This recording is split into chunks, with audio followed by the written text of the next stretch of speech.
ایک دن کا ٹرپ کر کے کراچی جو ہے وہ پہنچاؤ. تو یہ بڑی ایک سگنیفیکنٹ موو ہے جس میں آپ سہیل آفریدی صاحب کی آپ کو لیڈرشپ بھی سمجھ آتی ہے, اور ان کی جب آپ تقریر سنتے ہیں تو بڑی معنی خیز تقریر ہے جب وہ کہتے ہیں کہ پاکستان تحریک انصاف کے ورکرز پاکستان تحریک انصاف کا اثاثہ ہے. اس سے تو یہ پتہ چلتا ہے کہ Sohail Afridi being a student leader himself, وہ یہ سمجھتے ہیں کہ اگر میری جو اسٹریٹ موومنٹ ہے وہ تبھی کامیاب ہوگی جب میرا ورکرز مجھ سے ایموشنلی الائن ہوگا. ایک تو اس کی وجہ آپ کو سمجھ آتی ہے. دوسری وہ تقریر میں یہ کہتے ہیں کہ کراچی جو ہے وہ ایک کنیکٹ ہے, وہ ایک کنیکشن ہے, وہ ایک نیٹ ورک ہے. آپ لوگ جو ہیں وہ کراچی کو خیبر سے کنیکٹ کرتے ہیں جس طرح سے آپ کراچی کو کوئٹہ سے کنیکٹ کرتے ہیں. یہ بھی بڑی معنی خیز انہوں نے بات کی. تو بہت انٹرسٹنگ یہ مومنٹ ہے. ایک دن کا ان کا ٹرپ تھا.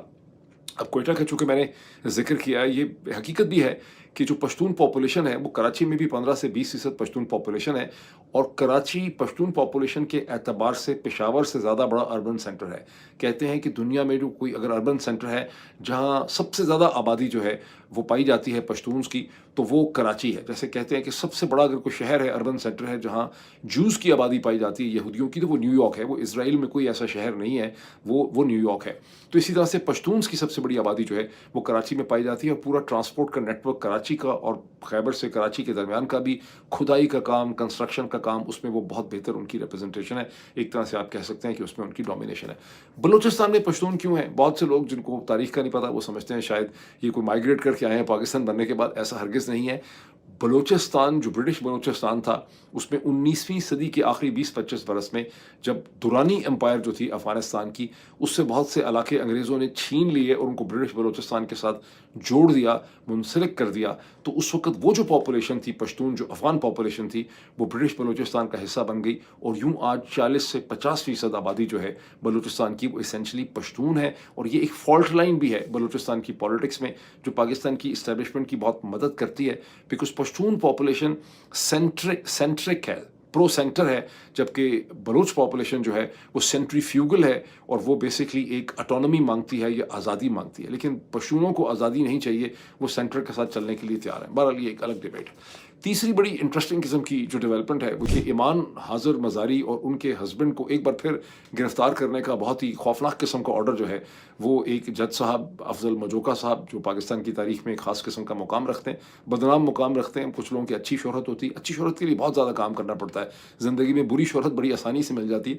افضل مجوکا صاحب کی بڑی بری شہرت ہے گزشتہ 3-4 برس میں, لیکن فیصلے بیچارے وہ خود اکثر نہیں کرتے, فیصلے تو کہیں سے آ جاتے ہیں زبانی طیور کے. اور افضل مجوکا صاحب نے اس طرح کا ایک فیصلہ کیا جس طرح پرانے زمانے میں کسی فلم میں آپ دیکھتے ہیں نا کہ ایک بادشاہ اپنے تخت کے سامنے سیڑھیوں پہ کھڑا ہو کے کہتا ہے کہ فلاں کو زندہ اور مردہ میرے سامنے لایا جائے. اس طرح سے وہ جلال میں آ گئے. وہ جلال غالباً ان کو پنڈی سے ٹرانسفر ہوا, اور انہوں نے ایک دن پہلے انہوں نے یہ کہا تھا کہ ایمان حاضر مزاری اور حاضر اور اسے کہتے ہیں جو چٹھا ہیں, ہادی چٹھا ہیں, وہ نہیں آئے. انہوں نے ان کی ہیئرنگ میں نہیں آئے. انہوں نے کہا کہ ان کا بیان لیا جائے, اگر یہ ان سے بیان نہیں لیا جا سکتا تو ویڈیو کے اوپر بیان لیا جائے. تو خاصا پولائٹ سے آرڈر انہوں نے لکھا تھا. لیکن آج وہ طیش میں آ گئے. وہ طیش میں نے آپ کو کہا کہ پنڈی سے امپورٹ ہوا, اور اس میں انہوں نے کہا کہ ان کو جہاں کہیں ملے, پاکستان میں ملیں, افغانستان میں ملیں, ہندوستان میں ملیں, آسمانوں میں ملیں, سمندروں میں ملیں, وہاں سے ان کو گرفتار کر کے 24 گھنٹے کے اندر میرے سامنے جو ہے ان کو حاضر کیا جائے. اب یہ سوال یہ پیدا ہوتا ہے کہ کیا انہوں نے کیا ہے. ویسے تو فیصلہ جو سارا ہے اس میں ایسا لگتا ہے کہ وہ یہ سمجھا جا رہا ہے کہ ایمان حاضر مزاری جو ہیں وہ بلوچ سیپریٹس کو بھی اکسا رہی ہیں. بلوچستان کی ساری انسرجنسی بھی ایمان حاضر مزاری اور ان کے ہسبینڈ چلا رہے ہیں. اسی طرح سے ٹی ٹی پی اور ان کی جو بغاوت ہے وہ بھی ایمان حاضر مزاری کے سر کے اوپر چل رہی ہے, اور وہ ایک دہشت گرد ہیں, اور وہ مختلف قسم کی اسٹیٹمنٹس ایسی دے رہی ہیں جس سے الٹا پاکستان کی افواج کے بارے میں یہ تاثر پیدا کرنے کی وہ کوشش کر رہی ہیں, امپریشن پیدا کر رہی ہیں ایمان مزاری کہ پاکستان کی فوج جو ہے وہ پاکستان کی سرزمین کے اندر دہشت گردی پیدا کر رہی ہے, غیر ذمہ دار ہے, وغیرہ وغیرہ وغیرہ. لیکن اصل معاملہ کیا ہے؟ اگر آپ ان کی پوری ڈیٹیل پڑھیں خود پاکستان کے اخباروں میں تو آپ کو سمجھ آتا ہے کہ جو اصل جرم انہوں نے کیا ہے, دونوں میاں بیوی نے, اور خاص کر کے بیوی نے, جو انہوں نے دونوں نے کیا ہے بیسکلی, اور جو ان کا گناہ ہے, گناہ کبیرہ ہے, وہ یہ ہے کہ 7 جنوری کو انہوں نے اسی عدالت میں ایک اپلیکیشن موو کی جس میں انہوں نے کہا کہ پاکستان کے D G director general inter services public relation جناب جنرل شریف احمد صاحب کو اسی عدالت میں بلایا جائے ایز اے وٹنس کے طور پہ. ہم نے ان کو کراس ایگزامن کرنا ہے, اور وٹنس کے طور پہ ان کو اس لیے بلایا جائے کہ انہوں نے اپنی جو پریس کانفرنس کی ہے جنوری کے پہلے ہفتے میں, ہمارے بارے میں انہوں نے اس قسم کے کامنٹس وہاں پہ کہے ہیں اور اس قسم کی ہمارے بارے میں اسٹیٹمنٹس انہوں نے دی ہیں، الزامات لگائے ہیں، جس سے وہ اس فیصلے کے اوپر اثر انداز ہو رہے ہیں، چونکہ وہ پاکستان کے سیاہ و سفید کے مالک ہیں، وہ پاکستان کی ملٹری اسٹیبلشمنٹ کے اسپوکس پرسن ہیں، تو ہمارے اوپر جو کیس چل رہا ہے اگست میں، اس پہ وہ میٹیریلی اثر انداز ہو رہے ہیں۔ یہ کوئی اتنی ان یوزول قسم کی اپلیکیشن کی ریکویسٹ نہیں ہے، پاکستان میں بہت عجیب ہے، لیکن دنیا میں کہیں پر بھی یہ کوئی بہت عجیب و غریب قسم کی اپلیکیشن نہیں ہے۔ ادھر تو ویسے پاکستان میں تو یہ حالات ہیں کہ اگر ایمان حاضر مزاری یہ کہتی ہیں کہ پریزیڈنٹ ڈونلڈ ٹرمپ کو لایا جائے تو شاید جج صاحب کو اتنا غصہ نہ آتا، وہ اس کو تھوڑا سا لائٹلی لے لیتے، لیکن یہاں ظاہر ہے کہ جلال امپورٹ ہوا ہے پنڈی سے، اور یہ اس کے نتیجے میں فیصلہ جو ہے نکلا ہے۔ اب اس میں ایک انٹرسٹنگ چیز یہ ہے کہ ہادی چٹھا جو ہیں، ویسے فیصلہ بھی بہت عجیب ہے، ویسے تو ہمارے ہاں برِ صغیر میں یہی ہوتا ہے نا کہ میاں اور بیوی، مسٹر اینڈ مسز، یہاں یہ ہے کہ ایمان حاضر مزاری اور ان کے شوہر جو ہیں ان کو گرفتار کر کے لایا جائے، یعنی بیوی اور شوہر۔ اب شوہر بیچارے نے کیا کیا ہے؟ شوہر کے اوپر الزام یہ ہے کہ ایمان حاضر مزاری ٹویٹس کرتی ہیں افواج پاکستان کے خلاف۔ اصل جرم دیکھیں کیا ہے کہ ایمان حاضر مزاری ٹویٹس کرتی ہیں پاکستان کے خلاف، افواج پاکستان کے خلاف، اور ہادی چٹھا جو ہیں وہ ان ٹویٹس کو، انہوں نے کچھ ٹویٹس اس میں سے، سارے بھی نہیں، کچھ ٹویٹس انہوں نے ری ٹویٹ کیے ہیں، ری پوسٹ کیے ہیں۔ اس بیچارے کا صرف اس حد تک قصور ہے جس کی وجہ سے اس کے اوپر اتنا بڑا مسئلہ، کیوس کی صورتحال یہ ہے۔ یہ سب کچھ پاکستان کے لا اینڈ آرڈر سے اس کا تعلق ہے، لیکن لا اینڈ آرڈر کا جو زار ہے پاکستان کا وزیر داخلہ محسن نقوی صاحب، ان کی بدحواسی اور ان کی جو حالات ہیں ذہنی اس وقت یہ ہیں کہ انہوں نے پچھلے 24 گھنٹے میں ایک ٹویٹ کیا جس میں انہوں نے قوم کو مبارکباد دے دی، اور فاتحانہ طور پہ انہوں نے کہا کہ دیکھیں پاکستان جو ہے وہ پاسپورٹ کی لسٹ میں انٹرنیشنلی اسپیکنگ 126 سے ترقی کرتا کرتا اتنا اوپر آ گیا ہے کہ اب وہ 98 نمبر پہ 98 پہ آ گیا۔ اچھا، اب محسن نقوی صاحب کو اس کا احساس ہی نہیں ہوا، اور وہ پاکستان کے زار ہیں انٹیریئر کے تمام معاملات کے لیے، وہ رسپانسبل ہیں۔ ابھی جب وانڈر بائی کی بات کر رہے ہیں، سہیل میرا خیال ہے سہیل وڑائچ صاحب نے جو وانڈر بائی کی طرف اشارہ کیا تھا کہ شہباز شریف صاحب کو ہٹا کے جو وانڈر بائی آئے گا وہ بھی محسن نقوی صاحب ہی تھے۔ تو وانڈر بائی کی بدحواسی کے حالات یہ ہیں کہ انہوں نے دیکھا ہی نہیں کہ یہ ہینلے پاسپورٹ انڈیکس جو ہے اس میں ٹوٹل 101 انٹریز ہیں، اور 98 سے نیچے جو ملک ہیں اس میں ایک افغانستان ہے جس کو کسی نے ریکگنائز ہی نہیں کیا ابھی تک، یونائٹڈ نیشن سمیت۔ اس میں عراق ہے بیچارہ جو ابھی تک سول وار سے ریکور کر رہا ہے، اور اس میں سیریا ہے جس میں حال ہی میں سول وار ہوئی ہے۔ میں نے تو یہ سنا ہے کہ شاید اس لسٹ میں صومالیہ بھی پاکستان سے اوپر ہے۔ تو بہرحال انٹیریئر منسٹر کو نہیں پتہ چلا۔ اس خبر کے ساتھ ایک اور بڑی انٹرسٹنگ چیز دیکھیں، میں کوشش کرتا ہوں آپ کو سلائیڈ دکھاؤں اسکرین کے اوپر۔ یہ میں نے سلائیڈ دیکھی ہے، یہ پاکستان کے کسی دفاع کے ڈپارٹمنٹ کی یہ انہوں نے ایشو کی ہے یہ سلائیڈ۔ آج کل یہ بڑا انہوں نے کام کیا ہے کہ پوری دنیا میں ٹیلی گراف میں بھی انہوں نے اسٹوری چھپا دی ہے JF-17 کی کہ ہم بیچ رہے ہیں، لیکن یہ سلائیڈ یہ کہتی ہے کہ پاکستان بہت جلدی دنیا کا ایک بہت بڑا امپورٹنٹ میجر ڈیفنس ایکسپورٹر بننے والا ہے، اور یہ اس کی بہت بڑی ایکسپورٹ مارکیٹ میں پاکستان چھانے والا ہے ڈیفنس ایکسپورٹس میں، on the strength of the JF-17 planes. اور اس میں ہدف یہ ہے کہ $25 بلین سالانہ پاکستان ڈیفنس ایکسپورٹس کیا کرے۔ اب یہ فگر انہوں نے پتہ نہیں کیسے نکالا ہے، یہ تو آپ لوگ بھی سوچیں، لیکن اس میں جو انٹرسٹنگ سوال پاکستان میں کوئی اٹھاتا ہی نہیں ہے، پاکستان میں سوال اٹھانے کی اجازت ہی نہیں ہے، وہ سوال یہ ہے کہ پاکستان کے اپنے سورسز یہ کہتے ہیں کہ 42% کمپوننٹس اس میں جو ہیں جہاز کے اندر JF-17 میں وہ چین کے ہیں، اور 58% پاکستان کے۔ اب پاکستان کے 58% پارٹس کیا ہیں؟ پنکھے، پرشر، اس کی سائڈ پہ ونگز، کیونکہ اس کا جو انجن ہے وہ ایک رشین ساخت کا انجن ہے جو چینی روس سے لیتے ہیں۔ تو وہ ظاہر ہے کہ جو 42% پارٹس میں، جس کو انہوں نے کیسے اس کا یعنی وزن کے حساب سے پارٹ کیلکولیٹ کیے ہیں، یا اس کا کوئی حجم کے حساب سے پارٹ کیلکولیٹ کیے ہیں، بیکاز وہ جو 42% میں سب سے مہنگی چیز ہے وہ اس کا انجن ہے۔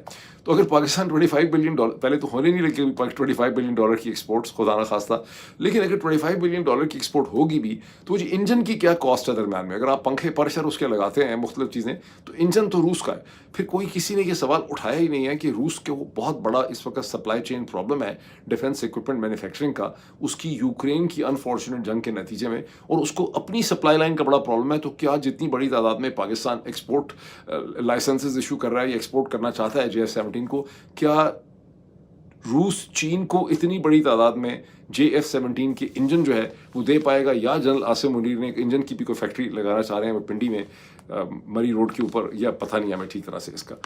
اچھا، ایک ڈیولپمنٹ یہ ہے، اچھا ایک تو بہت انٹرسٹنگ ڈیولپمنٹ وہ بھی ہے جہاں ARY کے پتہ نہیں ابھی بھی ARY پہ ہیں کہ نہیں، اقرار الحسن صاحب جو ہیں انہوں نے باقاعدہ طور پہ اپنی پارٹی لانچ کر دی ہے، رجسٹر کر دی ہے، پتہ نہیں راج پارٹی ہے کیا نام ہے۔ اس کے پیچھے کیا فلسفی ہے بھائی لوگوں کی، GHQ کی کیا تھنکنگ کار فرما ہے، یہ اور بہت سے جو ینگ اینکرز لانچ کیے گئے، میں کسی اگلے ویلاگ میں بہت ڈیٹیل سے آپ کو بتاؤں گا کہ اس کے پیچھے ایکچوئل فلاسفی یا تھاٹ ہے کیا، اور یہ ہے بڑی انٹرسٹنگ قسم کی تھاٹ ہے. یہ وہی تھاٹ ہے جس کے نتیجے میں D G I S P R کہتے ہیں کہ 40 سے زیادہ دفعہ انہوں نے یونیورسٹیز کالجز جو ہیں وزٹ کیے ہیں، اس میں ان کو کتنی کامیابی ہوئی ہے، دس از سبجیکٹ ٹو اسیسمنٹ. اب ایک ڈیولپمنٹ وہ ہے جہاں محترمہ بشرا بی بی کی جو صاحبزادی ہیں، انہوں نے لاہور ہائی کورٹ کے اندر وہاں کے بار ایسوسیشن کے جو پریزیڈنٹ ہیں ان کو ہائر کر کے ایز اے وکیل انہوں نے ایک اپنی درخواست اور اپلیکیشن موو کی ہے، جس میں انہوں نے کہا ہے کہ کئی ہفتے یا مہینے گزر گئے ہیں، ان کی اپنی والدہ کے ساتھ جو ہے ملاقات نہیں ہو سکی. وہ بہت ذہنی پریشانی میں ہے، ان کی والدہ بھی سننے میں بہت پریشان ہے، ان کی فیملی بھی بہت پریشان ہے، اور لاہور ہائی کورٹ اس حوالے سے نیسیسری احکامات جو ہے وہ جاری کرے. اس سے ان کو یہ اندازہ ہوا ہے کہ پاکستان تحریک انصاف تو اتنی بیچاری برے اس کے حالات ہیں کہ وہ ملاقات نہیں کر پا رہی، اور ڈس اپوائنٹمنٹ میں انہوں نے یہ اپلیکیشن موو کی ہے. لیٹ سی کہ ان کو اس میں کامیابی حاصل ہوتی ہے یہ نہیں ہوتی. ایک پازیٹیو میں نے ڈیولپمنٹ دیکھی ہے کہ یورپین یونین میں جو پاکستانی کمیونٹی ہے وہاں غالباً عمر رحمان صاحب ایک لیڈر ہیں، پاکستان تحریک انصافی کے ہیں، جنہوں نے یورپین یونین کے اندر ان کے ٹرانسپیرنسی رجسٹر میں پہلی دفعہ پاکستان کے ایک گروپ کو انہوں نے رجسٹر کیا. یہ بڑی پازیٹیو انٹرسٹنگ ڈیولپمنٹ ہے. یورپین پاکستانی سٹیزن ایسوسیشن کے نام پہ میں آپ اس کا امیج دکھا سکتا ہوں اسکرین کے اوپر. ای یو ٹرانسپیرنسی رجسٹر میں اس کی رجسٹری ہوئی ہے. یہ انٹرسٹنگ ڈیولپمنٹ ہے، اس کو مزید بھی ہم کور کریں. اب آئے اس پرنسپل ڈیولپمنٹ میں جو دنیا کے اعتبار سے سب سے امپورٹنٹ ڈیولپمنٹ ہے کہ ایران پھر بچ گیا، اور اسرائیل کے پرائم منسٹر بینیامن نیتن یاہو جو ہیں وہ ایک بار پھر ناکام ہو گئے، اور عرصے سے لگے ہوئے ہیں. ان کی بہت بڑی دلی خواہش ہے کہ میں جب تک ہوں اور میرا الیکشن ہے اس سے پہلے الیکشن کے بعد کسی طرح سے ایران میں جو اسلامک رجیم ہے ایران کا، آیت اللہ علیہ خامنہ کا، اسے ختم کیا جائے. باقاعدہ آپ کو پتہ ہے کہ اسرائیلی جو بناتے ہیں اے آئی کی مدد سے ویڈیوز، انہوں نے ایک ویڈیو بھی بنائی ہے جس میں امام خامنہ جو ہیں وہ ایران سے دوڑ جاتے ہیں، شیو کرتے ہیں، اپنی داڑھی چھڑی ختم کرتے ہیں، اپنا پگڑ وگڑ اتارتے ہیں، اور روس میں پہنچتے ہیں، ماسکو میں، جہاں ولادیمر ان کو ویلکم کرتے ہیں پوٹن، اور وہ اسی جا کے ہوٹل میں یہ کمرے میں ٹھہرتے ہیں جہاں پہ بشر الاسد جو ہیں وہ ویڈیو گیمز کھیل رہے ہیں. اور اس کے بعد ان کو ملتے میں ایک اسمائل دیتے ہوئے جو ہے بینیامن نیتن یاہو آتے ہیں ان کو احساس جتانے کے لیے، دیکھیں میں کتنا کامیاب ہوں، میں نے تم دونوں کو نکال دیا اور تمہیں میں نے ماسکو میں لا کے جو ہے وہ ٹھہرا دیا، اب تم ارریلیونٹ ہو گئے. لیکن بدقسمتی سے وہ ہو نہیں سکا ان کے لیے. اب اس میں جو نیوز مختلف قسم کی ہیڈ لائنز ہیں، ایک ہیڈ لائن میں نے آپ کو پہلے بھی بتائی تھی، وہ اس وقت بھی بہت اہمیت ہے اس کی، اور وہ یہ ہے کہ ڈونلڈ ٹرمپ نے اپنی ٹیم سے یہ کہا تھا کہ میں ایران کے اوپر جو بھی کچھ کرنا چاہتا ہوں، اسٹرائکس کروں، حملہ کروں، مجھے ایک ایسی اسٹریٹجی چاہیے جس کا ایک ڈیفینیٹ قسم کا کوئک رزلٹ ہو اور رجیم فال کر جائے، اور میں کسی پروٹریکٹڈ لمبی جنگ میں جس کے کانسیکوینسز ریجن کے لیے اور میرے الائز کے لیے ہو سکتے ہیں، میں اس جنگ میں نہیں پھنسنا چاہتا. اب یہ بھی ایک ایکسپلینیشن ہے کہ ان کی ٹیم جو ہے وہ ان کو کوئی ایسی اسٹریٹجی جو ہے وہ ڈونلڈ ٹرمپ کو نہیں دے سکی. دوسری جو اس میں اب اس وقت ہیڈ لائن ہے وہ یہ ہے کہ جو گلف کنٹریز ہیں، جس میں سعودی عرب ہے، جس میں قطر ہے، جس میں بحرین ہے، عمان ہے، اس میں ایجپٹ ہے، انہوں نے امریکہ کے اوپر بہت زور دیا کہ جنگ نہیں ہونی چاہیے، رجیم چینج اسٹیج پہ نہیں ہونا چاہیے، اس سے بہت زیادہ ان کو خطرات ہیں اور کیوس جو ہے وہ مچے گا. اب اس کی ایک وجہ یہ ہے، یہ ذہن میں رکھیں، وجہ بہت امپورٹنٹ ہے، کہ ایران کی طرف سے یہ کہا گیا کہ اگر اس کے اوپر حملہ ہوگا امریکہ کا تو ایران کاؤنٹر اسٹرائک کرے گا امریکہ کے تمام بیسز میں. ایک دن پہلے آپ نے سنا تھا کہ قطر کے اندر جو العدید بیس ہے اس میں سے سینکڑوں جو امریکن اہلکار تھے ان کو وہاں سے ایویکویٹ کر لیا گیا تھا، نکال دیا گیا تھا. وہ اب واپس آ گئے ہیں سارے کے سارے. اس کا مطلب ہے کہ جنگ کا خطرہ جو ہے وہ ٹل گیا ہے. تو جتنے کنٹریز کے اندر بیسز ہیں، عمان میں بیس ہیں، ایسے بحرین میں بیسز ہیں، قطر میں بیسز ہیں، سعودی عرب میں بیسز ہیں، ان سب پہ بیسز ہیں، ان سب کو خطرہ تھا کہ ایران ہم پہ مطلب سٹرائکس کرے گا اور ایک بڑی جنگ جو ہے وہ پھیل جائے گی. ترکی کی بڑی کلیئر پوزیشن تھی ان کے فارن منسٹر کی بھی، ہی واز ویری کلیئر، بہت ووکل تھے ترک اس حوالے سے. ترکوں کا مسئلہ یہ تھا، وہ بھی کہتے تھے کہ جنگ نہیں ہونی چاہیے، اسٹرائکس نہیں ہونی چاہیے. ان کا ہمیشہ سے مسئلہ یہ ہے کہ جو کرد ہیں، جن کو مسلسل ترک پچھلے 50 60 70 سال سے کردش نیشنلزم کو سپریس کرنے کی لڑائی لڑ رہے ہیں. کرد ایران میں بھی ہیں، کرد ترکی کے اندر بھی ہیں، کرد سیریا میں بھی ہیں، کرد عراق کے اندر بھی ہیں. اور ترکی کو یہ لگتا ہے کہ جو بھی کانفلکٹ ہوتا ہے اس سے کردش نیشنلزم کو، جس کا کبھی صلاح الدین ایوبی سے تعلق تھا 12ویں صدی میں، وہ جو ہے اس کو جلا ملتی ہے. تو ان کا یہ مسئلہ تھا. اب ایک بڑی انٹرسٹنگ ڈیولپمنٹ یہ ہے جو ایک دن پہلے جیروسلم پوسٹ میں تھی، میں نے اس وقت شاید آپ کو دکھائی نہیں، اور اب وہ اسرائیل ٹائمز وغیرہ کے اندر بھی ہے. وہ یہ ہے کہ پرائم منسٹر نیتن یاہو نے ڈونلڈ ٹرمپ سے ریکویسٹ کی کہ ایران کے اوپر آپ حملہ نہ کریں. بالکل وہ سمجھتے ہیں کہ ایران کے اوپر جو حملہ نہیں ہونا چاہیے. اس پہ آپ جتنا کیا لگانا چاہیں اتنے آپ لگا سکتے ہیں. At the same time Wall Street Journal کی ایک ہیڈ لائن بہت انٹرسٹنگ ہے، یہ بھی کل سے چل رہی ہے. یہ ہیڈ لائن یہ کہتی ہے کہ دسمبر کے آخری ہفتے میں روس کی مدد سے میڈیشن کر کے ایران اور اسرائیل کے درمیان میں ایک ایگریمنٹ ہوا وہ ایگریمنٹ بڑا انٹرسٹنگ ہے. وہ ایگریمنٹ یہ ہے کہ دونوں میں سے کوئی پہلے پری ایمپٹیو اسٹرائک ایک دوسرے پہ نہیں کرے گا. یعنی اسرائیل موقع کا فائدہ اٹھا کے ایران پہ پری ایمپٹیو اسٹرائک نہیں کرے گا. ایران جو ہے وہ کسی وقت بھی اسرائیل کے اوپر پری ایمپٹیو اسٹرائک نہیں کرے گا. اچھا ایران نے تو کرنی ہی نہیں تھی کبھی بھی اسرائیل کے اوپر. لاسٹ بھی جون میں آپ کو پتہ ہے کہ امریکہ میں اور ایران کے اندر ٹاکس ہو رہی تھی نیوکلیئر ایشو پہ, اور اسرائیل نے پری ایمپٹیو اسٹرائک کی تھی. ایران نے تو کبھی پری ایمپٹیو اسٹرائک نہیں کی اسرائیل کے اوپر, اور جو انہوں نے کبھی بھی میزائل پھینکے تھے بتا کے پھینکے تھے, پری ایمپٹیو تو انہوں نے کیا ہی نہیں کبھی. تو یہ جو پری ایمپٹیو اسٹرائک کا اگر ایگریمنٹ ہوا تو اس کا ٹوٹل فائدہ جو ہے وہ اسرائیل کو ہونا ہے. اس کا مطلب ہے کہ اسرائیل کو یہ پتا تھا کہ امریکہ کی طرف سے اسٹرائکس جو ہیں وہ ہو سکتی ہیں, حالات خراب ہو سکتے ہیں. امریکہ اسٹرائک کرے گا تو ایران جو ہے وہ امریکہ پہ اسٹرائک نہیں کر سکتا, تو وہ اسرائیل کے اوپر اسٹرائک کر سکتا ہے. اس لیے اسرائیل نے امریکہ سے روس کی مدد سے اس قسم کا ایگریمنٹ کیا. اس میں ایک دوسرا بھی پوائنٹ ہے بہت امپورٹنٹ. وہ اکارڈنگ ٹو دی وال اسٹریٹ جرنل وہ پوائنٹ یہ ہے کہ اسرائیل بہت جلدی حزب اللہ کو ختم کرنے کے لیے لیبنان کے اوپر ایک اور حملہ کرنے والا ہے. اور اسرائیل کی خواہش یہ ہے, یہ ریکوائرمنٹ یہ ہے کہ ایران جو ہے وہ اس جنگ سے جو حزب اللہ کے ساتھ ہونی ہے, جو اس کا پراکسی ایکسیسو ریزسٹنس ہے, اس جنگ میں ایران نے نہیں کودنا ہے. یہ بڑی انٹرسٹنگ قسم, پتہ نہیں یہ خبر صحیح ہے ساری ہیڈ لائن, لیکن یہ ظاہر بہت پڑھی جا رہی ہے یہ پوری ایک ڈیولپمنٹ. اس کی پھر امپورٹنس آئے گی, میں آپ کو بتاتا ہوں. ایک ہیڈ لائن یہ ہے کہ ڈونلڈ ٹرمپ کو یہ ری ایشور کروایا بنیادی طور پہ سعودی عرب نے, قطر نے اور ایجپٹ وغیرہ نے, کہ ایران نے یہ گارنٹی دی ہے کہ کلنگز مزید نہیں کی جائیں گی اور کوئی ایکسیکیوشنز نہیں کی جائیں گی. ایکسیکیوشنز کی حد تک بات صحیح ہے کہ ایران پیچھے ہٹ گیا. کلنگز اس لیے ہونی ختم ہو گئیں کہ ایران نے جو اسٹریٹ ایجیٹیشن تھی, جو پروٹیسٹ تھا, اس پہ بہت حد تک قابو پا لیا تقریباً اب سے 48 گھنٹے پہلے. اور وہ جو بیسکلی ایک اسپیس تھی امریکہ کے لیے اسرائیل کے اندر گھسنے کی, وہ اسپیس جو ہے وہ ختم ہو گئی.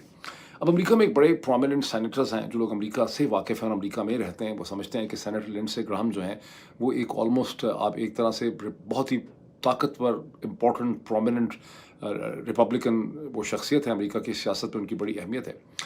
لنڈسے گراہم نے ایک اسٹیٹمنٹ دی ہے, اور جو اسٹیٹمنٹ باقاعدہ ہیڈ لائن بنی ہے. انہوں نے کہا ہے کہ ٹرمپ کون ہوتا ہے اکیلا فیصلہ کرنے والا کہ ایران پہ حملہ کرنا ہے نہیں کرنا, اور یہ خالی ٹرمپ کی موٹیویشن کے ریکوائرمنٹ نہیں ہے, یہ معاملہ اس سے بہت زیادہ بڑا ہے. لنڈسے گراہم جو ہے وہ اسرائیل کے بہت بڑے دوست ہیں, ان کو ایک زائنسٹ سمجھا جاتا ہے. اس کی بڑی سگنیفیکنس ہے بنیادی طور پہ کہ وہ یہ سمجھتے ہیں کہ ایران پہ ظاہر رجیم کو گرانا تو ہے ہی ہے, خالی ٹرمپ نے یہ فیصلہ نہیں کرنا, یہ ایک بڑا فیصلہ ہے. اور ساتھ ہی ایک خبر ہے, یہ بہت چبھتی ہوئی خبر ہے, کہ امریکن پریزیڈنٹ ڈونلڈ ٹرمپ نے جو بیٹل کیریئر گروپس ہیں امریکہ کے ایئر کرافٹ کیریئرس کے جو سسٹم ہے, ان کو موو کرنے کا حکم دیا ہے ٹورڈز دی پرشین گلف. اب ان کو کتنی دیر لگے گی میں نے چیک نہیں کیا, لیکن خاصے دن لگیں گے, میرا خیال ہے 1-2 ہفتے تو لگیں گے ان کو پرشین گلف تک پہنچتے ہوئے. ہو سکتا ہے 10 دن میں پہنچیں, 7-8 دن میں پہنچیں, ڈپینڈنگ اپون. اب میں آپ کو بتاتا ہوں اصل میں کیا ہوا.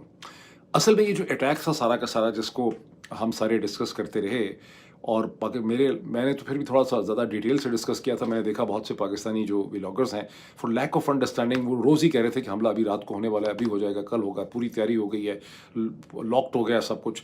اور میں نے آپ کو ہر دفعہ بتایا تھا کہ یہ دیکھنا پڑے گا, یہ حملہ ناگزیر لگتا ہے لیکن دیکھنا پڑے گا کہ یہ حملہ ہوتا ہی نہیں ہوتا. یہ حملہ ہونا ہی نہیں تھا. میں اب آپ کو پورے وثوق سے کہہ رہا ہوں کہ یہ حملہ نہیں ہونا تھا. یہ پوری کی پوری کہانی ایک شرارٹ تھا, یہ ایک بلف تھا. میں آپ کو ایکسپلین کرتا ہوں کیوں.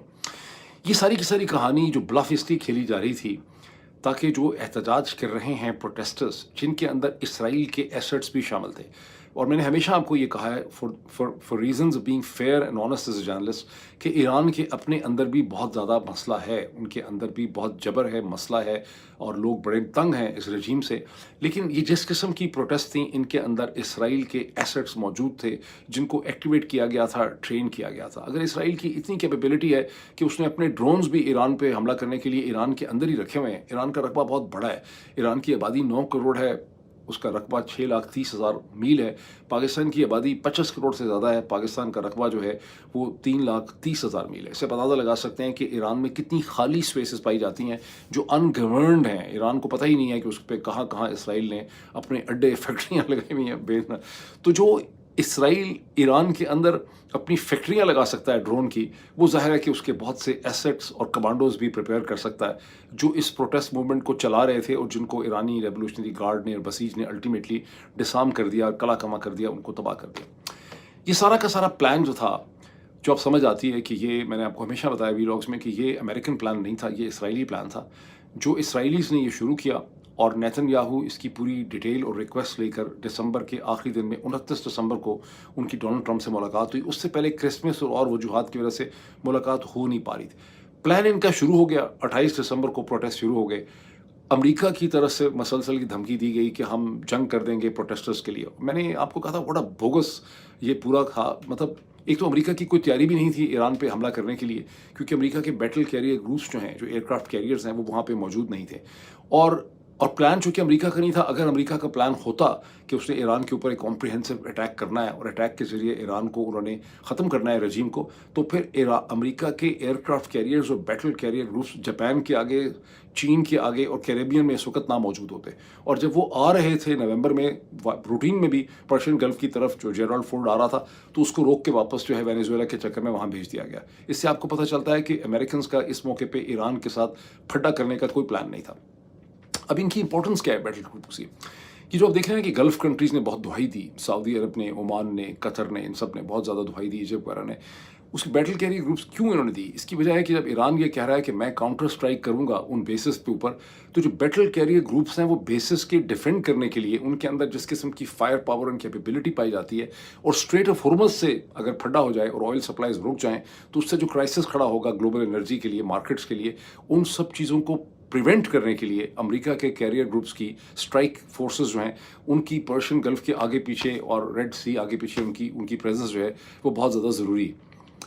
لیکن اسٹیو وٹکاف جو مڈل ایسٹ انوائے ہیں، وہ فلوریڈا میں بات کر رہے تھے، اسرائیلی امریکن ایک سوسائٹی سے بات کرتے ہوئے انہوں نے کہا کہ ہمارا کبھی جنگ کا پلان نہیں تھا، ہم ڈپلومیسی میں بلیو کرتے ہیں. اور اب ڈپلومیسی کے انہوں نے بتایا کہ 4 چیزیں ہم نے ڈپلومیسی میں اچیو کرنی ہے، حملہ نہیں کر رہے، جو حملہ ہونا ہی نہیں تھا. اور وہ 4 ایلیمنٹس کیا ہیں کہ ایک تو نیوکلیئر جو انریچمنٹ ہے اس کی کیپنگ ایران ہمیں گارنٹی دے، جو مسلس وہ بنا رہا ہے اس کی ایک لمٹ رکھے کہ کتنے اس کے پاس ہوں گے، نمبرز اس پہ، جو فسائل مٹیریل ہے اس کے بارے میں Iran has to be transparent and شفاف کہ کتنا فسائل مٹیریل ہے. اور فائنلی اپنی پراکسیز جو ہیں ان کو رین ان کرے. پراکسیز والا معاملہ پھر آپ کو واپس لے آتا ہے ٹو دی وال اسٹریٹ جرنل اسٹوری، کہ جو یہ کہتی ہے کہ ایران میں اور اسرائیل کے درمیان میں روس نے یہ ایگریمنٹ کروایا ہے کہ ایران کچھ نہیں کرے گا اسرائیل کے اوپر، کو پری ایمپٹیو اسٹرائک نہیں کرے گا. اور ساتھ ہی اس میں یہ لکھا ہے کہ اسرائیل کا یہ پکا پلان ہے کہ بہت جلدی اس نے جو ہے، یعنی اس کا مطلب اگلے چند دنوں میں ہی ہولی والی چیز کہ حزب اللہ کے اوپر کا خاتمہ کرنے کے لیے، اس نے صفائی کرنے کے لیے اس نے لیبنان کے اوپر حملہ کرنا ہے. اور ایران سے یہ ایکسپیکٹڈ ہے کہ ایران جو ہے وہ اس جنگ میں نہ کودے. Very interesting. یہ وہ چیز ہے جس کی طرف اسٹیو وٹکاف کہہ رہے ہیں کہ پراکسیز، کیونکہ حماس تو بچی نہیں ہے، باقی یمن ہے، تو یہ کہانی ہے. اب اس کا ٹوٹل ایفیکٹ کیا ہے نیکسٹ؟ ایران بہت مشکل میں، ایران کی جان نہیں بچے گی. یہ کچھ عرصے میں دوبارہ یہ کہانی واپس آ جائے گی. ایران کی جان صرف اس صورت بچ سکتی ہے، اور اس کا رجیم صرف اس صورت بچ سکتا ہے کہ اس رجیم کو اس طرح سے، جیسے 2015 میں 8 سال کی پروٹریکٹڈ نیگوسیشن کے بعد بائیڈن غلط کہہ دی، اوباما ایڈمنسٹریشن نے joint comprehensive plan of action کا، جس کو انڈو یو ایس، جس کو ایران یو ایس ڈیل کہتے ہیں، وہ دلوائی تھی. ان کو اسی قسم کی ایک ڈیل چاہیے، لیکن اب ان کو اس قسم کی ڈیل نہیں مل سکے گی. وہ ان کو بہت بہتر ڈیل ملی تھی، اب ان کو اس سے بڑی لیس کوالٹیٹیو قسم کی ڈیل ملے گی. لیکن ڈیل ایران کو چاہیے اس پورے جھنجھٹ سے، اس کرائسس سے نکلنے کے لیے اور اپنے آپ کو اکنامکلی ڈیولپ کرنے کے لیے، اپنے آئل سیکٹر کو ڈیولپ کرنے کے لیے. یہ ڈیل کیسے مل سکتی ہے ان کو؟ ایران کو یہ ڈیل تب مل سکتی ہے جب عرب ممالک، سعودی عرب، قطر، متحدہ عرب امارات، ایجپٹ اور ترکی اس کی مدد کریں. اور یہ اب ان کی مدد کر سکتے ہیں، بیکاز بدلتے ہوئے ریجنل حالات میں جو گزشتہ 2 سال میں، 3 سال میں، 7 اکتوبر کے بعد سے جو حالات ڈیولپ کر گئے ہیں اس ریجن میں، اس میں سعودی عرب کا، اور جب سعودی عرب اور ایران کے درمیان میں ایک اوپننگ کروائی چین نے، ایم بی ایس کا اس ریجن کو دیکھنے کا جو زاویہ ہے وہ بدل گیا. یمن کرائسس میں بھی آپ نے دیکھا حال میں، اور سوڈان کے کرائسس میں بھی، کہ محمد بن سلمان جو ہیں وہ ایک ڈفرینٹ طریقے سے دیکھ رہے ہیں. ان کے اندر ایک خطرے کی گھنٹی بج گئی ہے کہ یہ جو گریٹر اسرائیل اسٹریٹجکلی ڈیولپ ہو رہا ہے، یہ سعودی عرب کے لیے مناسب نہیں ہے. ایم بی ایس اپنا وزن اگر ڈالیں ایران کے ساتھ، اور اس کی پاسبلٹی ہے، تو ایران کے رجیم کو یہاں سے نجات مل سکتی ہے. اور ایران اور سعودی عرب میں پہلے کے مقابلے میں کہیں زیادہ بہتر انڈرسٹینڈنگ پائی جاتی ہے. That is the sum total of this. اب آئیں گرین لینڈ کے اوپر، جو ایک بہت بڑی ٹربلنگ اس وقت ڈیولپمنٹ ہے. اتنی بڑی دراڑ کبھی ویسٹرن الائنس میں پڑی نہیں ہے جتنی اس وقت پڑ گئی ہے. اور جو ٹاکس جب فیل ہوئیں، جس میں